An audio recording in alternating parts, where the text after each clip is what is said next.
Et alors qu'on commémore aujourd'hui la fin de la Seconde Guerre mondiale, l'Allemagne est plus que jamais un allié pour une défense commune. Renforcer l'alliance avec l'Allemagne, c'est l'objectif du président Emmanuel Macron, annoncé hier après avoir reçu à l'Élysée le nouveau chancelier allemand, Friedrich Merz. Cela va au-delà des chars, au-delà des avions de combat, des missiles longue portée, avec un conseil de défense et de sécurité. Une annonce mal accueillie à droite, Alexis de la Fontaine.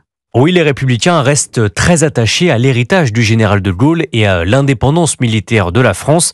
Ils voient donc d'un mauvais œil cette annonce, car derrière ce projet de Conseil de défense commun, ils craignent de voir revenir l'idée d'une défense européenne, ce qui serait une catastrophe pour le député du Rassemblement national, Laurent Jacobelli. Il veut créer une défense franco-allemande. Il en a déjà parlé d'ailleurs. Le partage de la dissuasion nucléaire, le partage du siège au Conseil de l'ONU.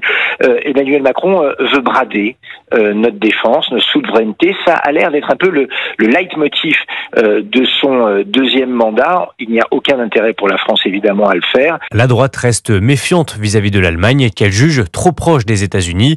Il préfère les F-16 américains aux Rafales français, rappelle un député Les Républicains.